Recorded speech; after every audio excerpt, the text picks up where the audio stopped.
নমস্কার বন্ধুরা, আমার গভর্নমেন্ট জব প্রিপারেশন চ্যানেলে তোমাদের সকলকে জানাই স্বাগত। আমি লাস্ট দুটো ক্লাস ম্যাথের রেশিও পাওয়া প্রপোর্শন বা বাংলায় বলছে অনুপাত এবং সমানুপাত এই চ্যাপ্টারটা আমি করাচ্ছিলাম। আজকেই আমি চ্যাপ্টারটাকে শেষ করব, মানে আমি তিনটে পার্টে ভেঙেছি চ্যাপ্টারটাকে, রেশিও প্রপোর্শনটাকে, পার্ট 1, পার্ট 2, পার্ট 3। তো পার্ট 1, পার্ট 2 আমি কমপ্লিট করে ফেলেছি। তো যেসব বন্ধুরা এখনও পার্ট 1, পার্ট 2 আমার রেশিও প্রপোর্শনে দেখোনি তাদেরকে আমি রিকোয়েস্ট করবো যে আমার প্লে লিস্টে গিয়ে রেশিও অ্যান্ড প্রপোর্শন বলে একটা ফোল্ডার আছে, ওই ফোল্ডারের মধ্যে পার্ট 1, পার্ট 2টা একটু তোমরা দেখে নাও, তাহলে তোমাদের পার্ট 3টা বুঝতে খুবই সুবিধা হবে। তাহলে চলো বন্ধুরা, আজকে আমরা পার্ট 3 শুরু করি। তাহলে পার্ট 3 প্রথমেই দেখছি একটা কোশ্চেন, এবং আমি তার আগে একটা বলে রাখি, এই রেশিও প্রপোর্শনের পার্ট 3টা খুব মারাত্মক ইম্পর্টেন্ট, এবং যে কোনো এক্সামে এই পার্ট 3 যে প্রবলেমটা আমি দেখাবো, এই টাইপের প্রবলেম কিন্তু যে কোনো এক্সামে দেখা যায়। তো সুতরাং এই চ্যাপ্টারটা একটু ভালো করে বুঝবে, এই পার্ট 3টা। ঠিক আছে, চলো বন্ধুরা, তা শুরু করা যাক। কি আছে কোশ্চেনটা? না, a purse contains 1 rupee 50 paise, 25 paise and 20 paise coin in the ratio 1:2:4:5। তাহলে কি বলছে, একটা মানি ব্যাগের মধ্যে 1 টাকা, কিছু 50 পয়সা এবং কিছু 25 পয়সা এবং কিছু 20 পয়সার কয়েন আছে। কি রেশিওতে কয়েনগুলো আছে? না 1:2:4:5 এই রেশিওতে আমার কয়েনগুলো আছে। এখন কোশ্চেনটা কি বলেছে? কোশ্চেনটা বলছে if the total value of coin is ₹400। বলছে এখন যদি কয়েনগুলো টোটাল ভ্যালু কাউন্ট করা হয় তাহলে কত টাকা হয়? 400 টাকা। দেন ফাইন দ্য নাম্বার অফ 20 পয়সা কয়েন এক্সিডিং 50 পয়সা কয়েন। তার মানে কি বলছে, যে তাহলে যদি ওই টোটাল কয়েনগুলোর ভ্যালু যদি 400 টাকা হয়, তাহলে 20 পয়সার কয়েনের সংখ্যা 50 পয়সার কয়েনের সংখ্যার থেকে কত বেশি। বোঝা গেছে কোশ্চেনটা? তার মানে একদম মোরাল অফ দ্য স্টোরি যেটা আমার দাঁড়ালো অঙ্কটা শেষে, আমাকে কি বের করতে হবে? 20 পয়সার কয়েন কতগুলো আছে আর 50 পয়সার কয়েন কতগুলো আছে। এই দুটো সংখ্যা যদি আমি পেয়ে যাই, তাহলে আমি তাদের ডিফারেন্সটা বের করে নিতে পারবো। ঠিক তো বন্ধুরা? তাহলে কোশ্চেনটা আমি আরেকবার ভালো করে বুঝিয়ে দিই। কোশ্চেনটা বলেছে একটা মানি ব্যাগের মধ্যে কিছু 1 টাকার কয়েন আছে, কিছু 50 পয়সার কয়েন আছে, কিছু 25 পয়সার কয়েন আছে এবং কিছু 20 পয়সার কয়েন আছে। আমি যদি এখন সব কয়েনগুলো যদি মিলিয়ে, এবং আর তার একটা দেওয়া আছে অনুপাতটা দেওয়া আছে, অনুপাতটা কত দেওয়া আছে? কয়েনগুলো অনুপাত 1:2:4:5। এরপরে আমি যদি সব কয়েনগুলো ভ্যালু যদি মোট ক্যালকুলেট করি, কত দাঁড়ায়? 400 টাকা ভ্যালু দাঁড়ায়। তাহলে এখন কোশ্চেনটা হচ্ছে, বলছে 20 পয়সার কয়েন 50 পয়সার কয়েনের থেকে কতগুলো বেশি আছে। তাহলে আমাকে যেটা বের করতে হবে যে এখানে 20 পয়সা কয়েন কতগুলো, 50 পয়সা কয়েন কতগুলো। তা চলো বন্ধুরা, কীভাবে বের করবো শিখে নিই। খুবই সোজা, ঘাবড়ানোর কিছু নেই, একদম ইজি। কীভাবে বের করবো? তাহলে আমি প্রথমে এখানে লিখবো 1 টাকা, তারপরে 50 পয়সা আমি 0.50 দিয়ে লিখলাম, যেহেতু টাকা হিসাবে লিখছি 0.25, আর হচ্ছে 0.20। এখন এই যে কয়েনগুলো আছে, এদের কয়েন অনুপাত কত আছে? 1:, এই যে অনুপাতটা 2:4:5। তার মানে কি দাঁড়ালো, যদি একটা 1 টাকার কয়েন থাকে সেই হিসাবে, সেই রেশিওতে 50 পয়সা কয়েন কটা হবে? দুটো। সেই হিসাবে বা সেই রেশিওতে 25 পয়সা কয়েন কটা হবে? 4টে। এবং সেই হিসাবে 20 পয়সা কয়েন থাকবে কটা? 5টা। ক্লিয়ার বন্ধুরা? তাহলে এখন আমি ধরে নিলাম ওই মানি ব্যাগে একটাই 1 টাকার কয়েন আছে। তাহলে ওই একটা 1 টাকার কয়েন যদি থাকে তার ভ্যালু কত হয়? ভ্যালুটা আমাকে বের করি। আমি এটা তো কয়েন অনুপাত দেওয়া ছিল, এবারে আমি এই কয়েনগুলোকে ভ্যালুতে কনভার্ট করছি। ভ্যালু কত হবে, রুপিস কত হবে, সেটাকে আমি কনভার্ট করব। আমার সাপোজ আমি ধরে নিলাম যে আমার মানি ব্যাগে একটাই 1 টাকার কয়েন আছে, তার ভ্যালু কত হবে? 1 টাকা হবে। ক্লিয়ার না? ক্লিয়ার না? আচ্ছা, এবার আমি মানি ব্যাগে যদি দুটো 50 পয়সার কয়েন থাকে, তার ভ্যালু কত হবে? 1 টাকাই হবে। ওই মানি ব্যাগে যদি 4টে 25 পয়সার কয়েন থাকে, তাহলে তার ভ্যালু কত হবে? 4টে 25 পয়সা কত হবে? 1 টাকা।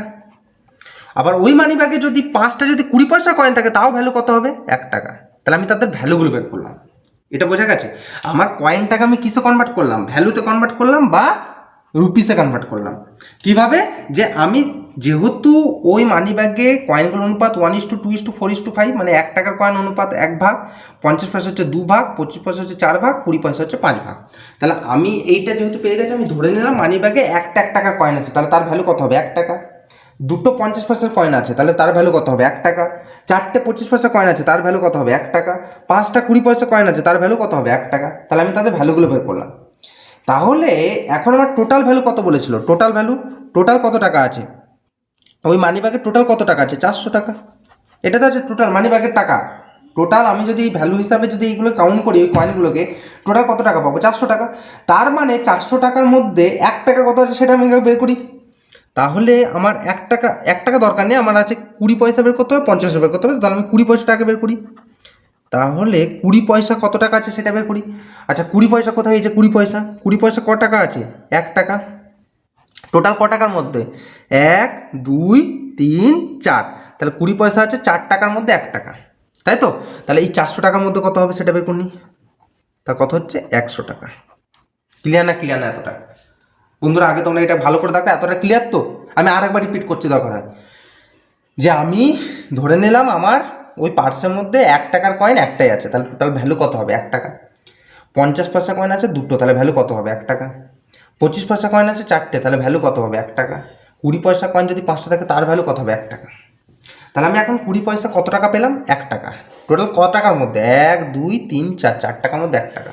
তাহলে আমার টোটাল ভ্যালু কত ছিল? 400। এই 400-র মধ্যে তার মানে 20 পয়সা কতগুলো আছে? 100 টাকা। ক্লিয়ার তো? এবারে বের করবো কি না 50 পয়সা কতগুলো আছে, মানে 50 পয়সা ভ্যালুটা কত। তাহলে এবারে চলে আসি 50 পয়সা। 50 পয়সা ক টাকা আছে? 1 টাকা। টোটাল কত টাকায়? 1 2 3 4। তাহলে সিমিলারভাবে 400 টাকায় কত হবে? 100 টাকা।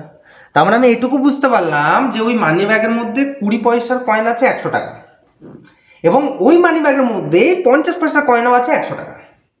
তাহলে এখন 50 পয়সার কয়েন কতগুলো হবে? 100 টাকা মানে কতগুলো 50 পয়সা কয়েন থাকলে 100 টাকা হবে? 200টা, ঠিক তো? তার মানে আমাকে 200 কয়েন থাকতে হবে। 200টা যদি 50 পয়সার কয়েন থাকে তবেই তো আমার 100 টাকা হবে, ঠিক না ভুল? কারণ 1 টাকা মানে কটা 50 পয়সার কয়েন? দুটো। তাহলে 100 টাকা মানে কটা 50 পয়সার কয়েন? 200টা। তো 200টা যদি 50 পয়সা আমার থাকে ওই মানি ব্যাগে, তবে আমার 100 টাকা ভ্যালু হবে, ঠিক না ভুল? ঠিক তো? এবার হচ্ছে 20 পয়সা চলে আসছে। 20 পয়সা কত টাকা আছে? 100 টাকা। তাহলে 100 টাকা যদি 20 পয়সার কয়েন যোগ করে যদি 100 টাকা হয়, তার মানে টোটাল 20 পয়সা কতগুলো আছে? 500টা। তাহলে 500 কয়েন আছে 20 পয়সা, তবে তো 100 টাকা হবে। কারণ 1 টাকা যদি হতে হয় কটা 20 পয়সা লাগে? 5টা। তাহলে 100 টাকা যদি হতে হয় তাহলে কটা 20 পয়সা লাগবে? 500টা। ক্লিয়ার তো? এইটুকু কনসেপ্ট তো। নর্মাল একটা কি নিয়ম, যে 1 টাকা যদি আমাকে করতে হয় কতগুলো 20 পয়সা দিতে হবে? 5টা 20 পয়সা দিতে হবে। তাহলে 100 টাকা যদি বের করতে হয় তাহলে কতগুলো 20 পয়সা দিতে হবে? 500টা দিতে হবে। তার মানে আমার ওই পার্সের মধ্যে 20 পয়সা কয়েন কতগুলো আছে? 500টা। আর 50 পয়সা কয়েন কতগুলো আছে? 200টা। তাহলে 20 পয়সার কয়েন 50 পয়সা কয়েনের থেকে কতগুলো বেশি হলো? 500 মাইনাস 200, তার মানে কত কয়েন বেশি হলো? 300। এটাই তো আমার জানতে চেয়েছিল, এটাই হয়ে গেল আমার অ্যান্সার। বোঝা গেল বন্ধুরা কত সহজে অ্যান্সারটা বের করলাম? আমি আবার বলছি, মজা করে, এরকম মজা করে করতে হবে। মজা করে করলে এগুলো অঙ্কই মনে হবে না, মনে হবে একদম ইজি ব্যাপার। তাহলে আবার বলছি আমি, তাহলে 20 পয়সা কয়েন কতগুলো পেলাম? 500টা। আর 50 পয়সা কয়েন কতগুলো পেয়েছি? 200টা। তাহলে ডিফারেন্সটা কত হলো? 300। তাহলে 20 পয়সা 50 পয়সা থেকে কতগুলো বেশি আছে? 300টা। সিম্পল হয়ে। তাহলে আমি আরেকবার রিপিট করি কীভাবে অ্যান্সারটা করলাম। যে আমার একটা পার্সের মধ্যে কিছু 1 টাকা, কিছু 50 পয়সা, কিছু 25 পয়সা, কিছু 20 পয়সা কয়েন আছে, তাই তো? এবং কী অনুপাতে আছে না? অনুপাতটা হচ্ছে এই যে 1:2:4:5। তাহলে আমি ধরে নিলাম ওই পার্সের মধ্যে একটা 1 টাকার কয়েন আছে, তাহলে তার ভ্যালু কত হবে? 1 টাকা। ধরে নিলাম দুটো 50 পয়সা কয়েন আছে, তার ভ্যালু কত হবে? 1 টাকা। ধরে নিলাম 4টে 25 পয়সা কয়েন আছে, তার ভ্যালু কত হবে? 1 টাকা। এবং আরেকটাও ধরে নিলাম যে 5টায় 20 পয়সা কয়েন আছে, তাহলে কত হবে? ভ্যালু 1 টাকা। তাহলে এখন আমি যদি এখন 20 পয়সা কত টাকা আছে বের করতে যাই, কত টাকা আছে? 1 টাকা। কত টাকার মধ্যে? 1 2 3 4, 4 টাকার মধ্যে 1 টাকা। তাহলে আমার টোটাল ওই পার্সের মধ্যে কত টাকা আছে? 400 টাকা। তা 400 টাকার মধ্যে কত হলো? 100 টাকা। এখন 50 পয়সা আমি বের করবো একইভাবে। 50 পয়সা ক টাকা আছে? 1 টাকা। ক টাকার মধ্যে? 1 2 3 4 টাকার মধ্যে। তার 400 টাকার মধ্যে কত হবে? 50 পয়সা 100 টাকা। তাহলে এখন যদি পার্সের মধ্যে 100 টাকা 50 পয়সা থাকে, তাহলে কটা 50 পয়সা কয়েন মিলে 100 টাকা হবে? 200টা। তাহলে 50 পয়সা কয়েন কটা আছে? 200টা, সেটা বের করে নিলাম। সিমিলারভাবে যদি 20 পয়সা কয়েন যদি 100 টাকার হয়, তাহলে কতগুলো 20 পয়সা হবে? 500টা। কেন? 5টা 20 পয়সা মানে 1 টাকা, তাহলে 500টা 20 পয়সা মানে 100 টাকা। ক্লিয়ার? তাহলে 20 পয়সা হচ্ছে 500টা, 50 পয়সা হচ্ছে 200টা, তাহলে 20 পয়সা কয়েন কটা বেশি হলো 50 পয়সা থেকে? 300টা। এটাই আমার জানতে চাইছিল। তা ক্লিয়ার বন্ধুরা? তা চলো বন্ধুরা এরকম টাইপের আরেকটা প্রবলেম দেখে নিই, তাহলে আশা করি তোমাদের ক্লিয়ার হয়ে যাবে। তাহলে এখানে কোশ্চেনটা কি আছে বন্ধুরা? না বলছে a purse contains 1 rupee, 2 rupee and 5 rupee coin আর ইন দ্য রেশিও 5:10:2। তাহলে বলছে কি না, একটা পার্সের মধ্যে কিছু 1 টাকার কয়েন আছে, কিছু 2 টাকার কয়েন আছে, কিছু 5 টাকার কয়েন আছে। কি অনুপাতে কয়েনগুলো আছে? 5:10:2 অনুপাতে। If the total value of coin is ₹700, বলছে যদি ওই পার্সের মধ্যে টোটাল 700 টাকা থাকে, মানে ওই 1 টাকার কয়েন, 2 টাকার কয়েন এবং 5 টাকার কয়েন মিলেমিশে যদি 700 টাকা হয়, তাহলে then find the number of 5 rupee coin. বলছে তাহলে 5 টাকার কয়েন ওই পার্সের মধ্যে কতগুলো আছে সেটা আমাকে বের করতে হবে। তাহলে ঠিক আগের মতোই কোশ্চেনটা, তাহলে আমি একইভাবে লিখি। তাহলে প্রথমে আছে এখানে 1 রুপি, 2 রুপি আর 5 রুপি কয়েন, তাই তো? কি অনুপাত আছে না 5:10:2 অনুপাতটা লিখলাম আমি। এবার আমি তো তাহলে এটা আমার কী ছিল, কয়েন অনুপাত, ঠিক তো? আমাকে কিসে অনুপাত বের করতে হবে, ভ্যালু। কেন ভ্যালু অনুপাত বের করতে হবে? যেহেতু আমার কোশ্চেনের টোটাল ভ্যালুটা দেওয়া আছে 700 টাকা, কারণ কোশ্চেনের টোটাল ভ্যালু কত দেওয়া আছে 700। যদি কোশ্চেনের টোটাল কয়েনের ভ্যালু দেওয়া মানে কয়েনের সংখ্যা দেওয়া থাকতো তাহলে কি আমি এই ভ্যালুটা বের করতাম না। মানে এখানে আমি দেখে নেবো যে এটা কী দেওয়া আছে, ভ্যালু দেওয়া আছে নাকি কয়েনের সংখ্যা দেওয়া আছে, এটা কিন্তু মাথায় রাখতে হবে। যদি ভ্যালু দেওয়া থাকে তাহলে আমি এখানে রেশিওটা ভ্যালুতে কনভার্ট করব, আর যদি এখানে নাম্বার অফ কয়েন দেওয়া থাকে তাহলে আর ভ্যালুতে কনভার্ট করা দরকার নেই, তাহলে এখান থেকে ডাইরেক্ট অ্যান্সারটা বের করবো। ক্লিয়ার বন্ধুরা? তাহলে এবার আমি ধরে নিলাম এই যে 1 টাকার কয়েন আছে, আমি ধরে নিলাম 5টা, তাহলে 5টা যদি পার্সের মধ্যে 1 টাকার কয়েন থাকে টোটাল ভ্যালু কত হয়, 5 টাকা। 2 টাকার কয়েন আছে 10টা, তার মানে ভ্যালু কত হয়, 20 টাকা। 5 টাকার কয়েন আছে 2টো, তাহলে ভ্যালু কত হয়, 10 টাকা। ক্লিয়ার এতটা বন্ধুরা? তাহলে এখন রেশিওতে যদি কনভার্ট করি কত হচ্ছে, 5 একে 5, 5 4 20, 5 দিয়ে 10, তাহলে আমার ভ্যালুর অনুপাতটা কত বেরোলো, 1:4:2। তার মানে 1 টাকার ভ্যালু হচ্ছে অনুপাত হচ্ছে 1, 2 টাকার ভ্যালুর অনুপাত হচ্ছে 4, আর 5 টাকার ভ্যালুর অনুপাত হচ্ছে 2। তাহলে আমার এখন জানতে চাইছে 5 টাকার কয়েন কতগুলো আছে, তাহলে শুধু এই অনুপাতটাকে নিয়ে কাজ করব, আর বাকিগুলো কিচ্ছু দরকার নেই আমার। তাহলে 5 টাকার কয়েন যদি আমাকে বের করতে হয় তাহলে কত আছে, 5 টাকা কত টাকা আছে, 2 টাকা।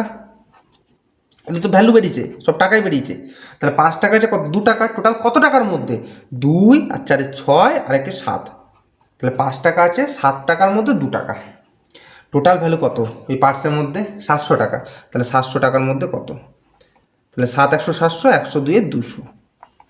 তার মানে এইটুকু বুঝে গেলাম ওই পার্সের মধ্যে আমার 5 টাকার কয়েন কত টাকা আছে, 200 টাকা আছে। এইটুকু আমার কনসেপ্ট ক্লিয়ার, যে ওই পার্সের মধ্যে আমার 5 টাকার কয়েন আছে 200 টাকাটা। ক্লিয়ার না, ক্লিয়ার না? এতটা ক্লিয়ার তো? আমি আরেকবার বুঝি কীভাবে করলাম। তাহলে আমি প্রথমে যেহেতু কোশ্চেন দেওয়া ছিল 1 টাকা 2 টাকা এবং 5 টাকা কয়েন অনুপাত 5:10:2, সেটা আমি লিখলাম। এবার আমি তাদের ভ্যালু বের করলাম, যে ধরে নিলাম আমার ওই পার্সের মধ্যে 1 টাকার কয়েন আছে 5টা, তাহলে টোটাল ভ্যালু কত হলো, 5 টাকা। 2 টাকার কয়েন আছে 10টা, তাহলে 2 টাকার কয়েনের ভ্যালু কত হলো, 20 টাকা। 5 টাকার কয়েন আছে 2টো, তাহলে ভ্যালু কত হলো, 10 টাকা। এটাকে নর্মাল কাটাকুটি করে ছোটো করে নিলাম অনুপাতটাকে, কত হলো 1:4:2। তাহলে আমার এখানে 5 টাকা ক টাকা আছে, ওই পার্সের মধ্যে 2 টাকা কত টাকার মধ্যে আছে, 4 2 6 এটাকে 7, 7 টাকার মধ্যে 2 টাকা। তাহলে পার্সের মধ্যে টোটাল টাকা কত, 700। তা সেই 700 মধ্যে কত, তাই ক্যালকুলেশন করলাম, 700 একে 700, 102 200 টাকা। তার মানে আমি এটুকু বুঝতে পারলাম যে আমার ওই পার্সের মধ্যে 5 টাকা আছে 200 টাকা। তাহলে 200 টাকা যদি 5 টাকা কয়েন হতে হয় তাহলে কটা 5 টাকার কয়েন থাকবে, 40টা। এ তো কমন যে আমার টোটাল 5 টাকার কয়েন মিলে আছে 200 টাকা, তাহলে কটা 5 টাকার কয়েন থাকলে 200 টাকা হবে, 5 দিয়ে ভাগ করে দিলাম। যে আমার 5 টাকার কয়েন টোটাল মিলে আছে 200, তাহলে কতগুলো 5 টাকা কয়েন হবে, 200 5 মানে 40টা। 40টা যদি 5 টাকা কয়েন হয় তবে তো আমার 200 টাকা হয়, 40 × 5 টাকা, তো আমার 200 টাকা। ক্লিয়ার? তাহলে আমরা এটাই জানতে চেয়েছিল যে ওখানে 5 টাকার কয়েন কতগুলো আছে বন্ধুরা, কতগুলো হবে উত্তর, 40টা। ক্লিয়ার? তাহলে আমি আরেকটা লাস্ট কোশ্চেন করে নিই, তাহলে আমার রেশিও প্রপোর্শন পার্ট 3 এবং পুরো রেশিও প্রপোর্শন চ্যাপ্টারটা শেষ হয়ে যাবে। তো চলো বন্ধুরা লাস্ট কোশ্চেনটা দেখে নিই। তাহলে বন্ধুরা লাস্ট কোশ্চেনটা কী বলেছে না, বলছে a bag contains 50 paise, 25 paise and 10 paise coins in the ratio 5:9:4 amounting to ₹206। Find the number of coins of each type. তেমন কী বলছে, একটা ব্যাগে কিছু পরিমাণ 50 পয়সা আছে, কিছু 25 পয়সা আছে এবং কিছু 10 পয়সা আছে। কী অনুপাতে আছে, 5:9:4 এই অনুপাতে আছে। এরপর আমি যদি 50 পয়সা 25 পয়সা 10 পয়সাগুলোকে কাউন্ট করি, তার যে ভ্যালুটা বের হয় সেটা কত বের হয়, 206 টাকা। তাহলে বলছে 50 পয়সা কতগুলো আছে, 25 পয়সা কতগুলো আছে এবং 10 পয়সা কতগুলো আছে, তা সেটা আমাকে বের করতে হবে। তাহলে সেম প্রসেস আমার, একই টাইপের কোশ্চেন। তাহলে আমি এখানে লিখলাম প্রথমে 50 পয়সা 50 পয়সে, তারপর লিখবো 25 পয়সে, তারপর লিখবো 10 পয়সে। তাহলে 50 পয়সা 25 পয়সা এবং 10 পয়সা অনুপাতটা কত আছে, 5:9:4। এটা কিসে অনুপাত দিয়েছে, ভ্যালু না কয়েন, কয়েনের অনুপাত, কয়েন ইন দ্য রেশিও। তাহলে এটা হলো কয়েন অনুপাত। এবার আমি সঙ্গে সঙ্গে কোশ্চেনে দেখে নেবো যে টোটাল যে ভ্যালুটা দেওয়া আছে সেটা কয়েনের ভ্যালু দেওয়া আছে নাকি অ্যামাউন্টের ভ্যালু দেওয়া আছে। তাহলে এখানে অ্যামাউন্টিং টু ₹206, তার মানে এখানে ভ্যালুটা দেওয়া আছে 206। টোটাল 206 টাকা আছে। তাহলে আমাকে এখানেও কী বের করে নিতে হবে, ভ্যালু বের করে নিতে হবে। যদি কয়েনের ভ্যালু দেওয়া থাকতো তাহলে ভ্যালুটা বের করতাম না, তাই তো। যদি টোটাল যদি কয়েনের সংখ্যা দেওয়া থাকতো, সাপোজ এখানে বলতো 206 টাকা না বলে টোটাল 206টা কয়েন আছে, তাহলে আর এই টাকাটা বের করতাম না। যদি টোটাল 206 টাকা বলে তার জন্য ভ্যালুটা বের করতে হবে। তাহলে এখন যদি 5টা যদি 50 পয়সা হয়, তাহলে টোটাল কত টাকা হয়, 2.5 টাকা, তাই তো। ধরে নিলাম পার্সের মধ্যে 5টা 50 পয়সা আছে, তাহলে 5টা 50 পয়সার ভ্যালু কত হবে, 2.5 টাকা। এখন যদি 9টা 25 পয়সা হয়, তার ভ্যালু কত হবে, 2 টাকা 25 পয়সা, তাই তো। 9টা 25 পয়সা, 4টে 25 পয়সা মানে হচ্ছে 1 টাকা, তাহলে 8টা 25 পয়সা মানে হচ্ছে 2 টাকা, আর এক্সট্রা 1 টাকা মানে কত হলো, 2 টাকা 25 পয়সা। আর 4টে 10 পয়সা মানে কত হয়, 40 পয়সা। তা সেটাই আমি করলাম। এবার এটাকে নর্মাল অনুপাতে আমি একটু কনভার্ট করি। এগুলোকে যে সবগুলোকে যদি আমি 2 দিয়ে কনভার্ট করি, মানে 2 দিয়ে গুণ করি, 2 না 20 দিয়ে গুণ করে দিই, আমার আরও সুবিধা হবে। 20 দিয়ে গুণ করি সবগুলোকে, ক্যালকুলেশন করতে সুবিধা হবে। তাহলে 20 দিয়ে গুণ করলে কত হচ্ছে, 25 2 50, তাই তো। 25 2 হলো 50, আর দুটো শূন্য কেটে যাবে, তাহলে হলো 50ই দাঁড়ালো, ইস টু। তাহলে এটা 50 টাকা হলো। এটা কত হচ্ছে, 225 আর 20 দিয়ে গুণ করলে কত হচ্ছে, 450, তাই তো। 450 আর একটা শূন্য, দুটো শূন্য মানে কেটে গেলে কত থাকবে, 45, ঠিক তো, 45 হচ্ছে। আচ্ছা নেক্সট, এটা কত হচ্ছে, 35 টাকা হলো। এটা হচ্ছে তো আপনার 4 2 8 আর 3টে শূন্য, তার মানে এখান থেকে থাকবে কত, 4 2 8 আর দুটো শূন্য, তা দুটো শূন্য কেটে যাবে, তাহলে পরে থাকবে 8 টাকা। তাহলে অনুপাতটা কত হলো, 50:45:8। নর্মাল আমার অনুপাতটা আমি এই অনুপাত দিয়ে অঙ্কটা করতে পারতাম, কিন্তু এটাতে আমার সুবিধা হবে বলে আমি এভাবে 20 দিয়ে মাল্টিপ্লাই করে আমি পয়েন্টগুলোকে তুলে দিলাম। তাহলে বন্ধুরা অনুপাতটা কত দাঁড়ালো, 50:45:8। তাহলে এখন আমাকে যদি বের করতে হচ্ছে 50 পয়সার কয়েন কতগুলো, তাই তো। তাহলে আমি আগে 50 পয়সা কত টাকা আছে বের করে নিই। তাহলে 50 পয়সা কত আছে, 50 টাকার। টোটাল কত টাকার মধ্যে, তা টোটালটা যোগ করলে কত হচ্ছে, 50 আর 45 হচ্ছে 95, 8 103। আর আমার পার্সের মধ্যে টোটাল কত টাকা ছিল, 206 টাকা ছিল পার্সের মধ্যে টোটাল। তাহলে ইন্টু 206, 206, তাহলে কাটাকুটি করলে কত হচ্ছে 2, তাহলে 50 দিয়ে কত হলো, 100 টাকা। তার মানে আমার 50 পয়সা আছে 100 টাকার। তাহলে 100 টাকা যদি 50 পয়সা থাকে, তার মানে কতগুলো 50 পয়সা কয়েন হবে, 200টা, ঠিক তো। তার মানে আমার 100 টাকার হচ্ছে 50 পয়সা কয়েন, তার মানে টোটাল কতগুলো কয়েন হবে, 200 কয়েন হবে, 200 কয়েন। তারপর 50 পয়সা কয়েন কতগুলো আছে ওই ব্যাগের মধ্যে, 200টা। এবার নেক্সট চলে আসছি 25 পয়সা। তাহলে আমাকে যদি 25 পয়সা বের করতে হয়, তাহলে এখানে 25 পয়সা কত, 45 টাকা, তাই তো। তাহলে লিখলাম 45 ডিভাইডেড বাই টোটালটা কত, 45 50 95 8 103। আর টোটাল কত টাকা ছিল ব্যাগের মধ্যে, 206 টাকা। তা 206 টাকায় কত, তাহলে 103 2 206, 45 দিয়ে কত হলো বন্ধুরা, 90 টাকা। তাহলে এখন যদি 25 পয়সা যদি 90 টাকা হয়, তার মানে কতগুলো 25 পয়সা কয়েন আছে, 1 টাকায় কটা 25 পয়সা কয়েন হয়, 4টে। তার মানে 90 টাকায় কটা কয়েন হবে 25 পয়সার, 360টা। 4 দিয়ে গুণ করে দিলাম, তাই তো। তাহলে আমার হবে 360টা কয়েন, 360 কয়েন্স। ক্লিয়ার এতটা। আমি আবার বলছি, যদি আমার 25 পয়সা যদি টোটাল আমার যদি 90টা থাকে, 90 টাকার যদি 25 পয়সা থাকে, তার মানে কতগুলো 25 পয়সা কয়েন হবে, 360টা। কেন না, 1 টাকায় কটা 25 পয়সা কয়েন হয়, 4টে। তাহলে 1 টাকায় যদি 25 পয়সা কয়েন যদি 4টে হয়, তাহলে 90 টাকায় কটা হবে, 90 × 4 মানে কতগুলো হবে, 360টা। তাহলে ক্লিয়ার। এবার লাস্ট চলে আসছে আমার আরেকটা আছে 10 পয়সা কয়েন। তাহলে 10 পয়সা কয়েন কতগুলো হবে, তাহলে এখানে আমার 10 পয়সা কত টাকা আছে, 8 টাকা। টোটাল কত টাকা, ওই একই 103 টাকায়। আর আমার টোটাল ব্যাগে কত টাকা আছে, 206। তাহলে 206-এর মধ্যে কত বের করতে হবে, তার মানে কত হলো, 16 টাকা। তার মানে আমার 10 পয়সার কয়েন আছে কত টাকা, 16 টাকা। এবারে আমাকে দেখতে হবে 16 টাকা মানে কটা 10 পয়সার কয়েন। তাহলে 1 টাকায় কটা 10 পয়সা কয়েন হয়, 1 টাকায় হয় 10টা, তাই তো। 1 টাকা মানে হচ্ছে 10টা 10 পয়সা কয়েন। তাহলে 16 টাকা মানে কতগুলো 10 পয়সা কয়েন হবে, 16 × 10 মানে কতগুলো হবে, 160টা। তার মানে 160 কয়েন্স। ক্লিয়ার এতটা বন্ধুরা। আরেকবার আমি রিপিট করছি এই জায়গাটা, যে আমার 10 পয়সা কয়েন আমাকে বের করতে হবে কতগুলো। তাহলে 10 পয়সা কয়েনের জন্য আমি প্রথমে বের করলাম 10 পয়সা কত টাকা আছে, 8 টাকা। টোটাল কত টাকা, 50 + 45 + 8 মানে 103 টাকা। আর ওই ব্যাগে কত টাকা ছিল, 206 টাকা। তাহলে আমার টোটাল কত টাকা হলো, 10 পয়সা কয়েন হলো 16 টাকা।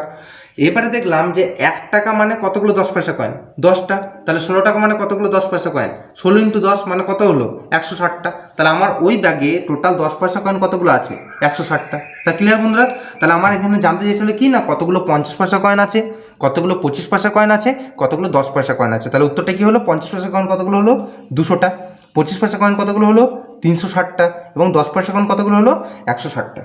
তা ক্লিয়ার বন্ধুরা। তাহলে আশা করি তোমাদের ভিডিওটা পুরো বোঝা গেছে। তাহলে আমার ভিডিওটা যদি তোমাদের ভালো লেগে থাকে তাহলে অতি অবশ্যই আমার চ্যানেলটিকে সাবস্ক্রাইব করো এবং সাবস্ক্রাইবের পাশে থাকা বেল বাটনটি কিন্তু ক্লিক করতে ভুলো না। এবং পারলে আমার চ্যানেলে যে ভিডিওগুলো আছে সেই ভিডিও লিঙ্কগুলো তোমাদের বন্ধুবান্ধবের সাথে এবং ভাই বোনদের সাথে শেয়ার করো, বা যারা নতুন গভর্নমেন্ট সার্ভিসের দিচ্ছে এরকম কোনো পরীক্ষার্থী তাদেরকেও শেয়ার করে দিও, যাতে তারাও আমার ভিডিওগুলো দেখতে পায়। তা চলো বন্ধুরা, পরের ক্লাস আবার দেখা হবে। নমস্কার।